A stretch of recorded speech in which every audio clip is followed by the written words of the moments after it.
اسرائیلی فوج کی غزہ پر بمباری، شہید فلسطینیوں کی تعداد 3700 سے تجاوز، غزہ میں 1000 سال پرانے گریک ارتھوڈوکس چرچ پر بھی حملہ، متعدد افراد زخمی، فلسطینی مزاحمتی تحریک حماس اور اسرائیل کے درمیان جاری جنگ کے دوران غزہ پر اسرائیلی فضائیہ کی بمباری کے نتیجے میں شہید ہونے والے فلسطینیوں کی تعداد 3700 سے تجاوز کر گئی ہے۔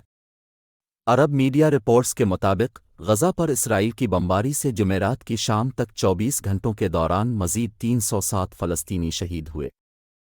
اقوام متحدہ کی رپورٹ کے مطابق 7 اکتوبر کو شروع ہونے والی لڑائی کے بعد سے اب تک اسرائیلی حملوں میں شہید ہونے والے فلسطینیوں کی تعداد 3785 ہو گئی ہے، جن میں کم از کم 1524 بچے اور 1444 خواتین بھی شامل ہیں۔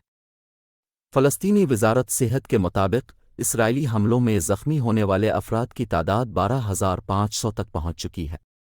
اسرائیلی فضائیہ کی جانب سے غزہ میں 1000 سال پرانے گریک ارتھوڈوکس چرچ کو بھی نشانہ بنایا گیا، جس کے نتیجے میں وہاں پناہ لینے والے متعدد افراد زخمی ہو گئے، جبکہ چرچ کے کچھ حصے منہدم ہو گئے۔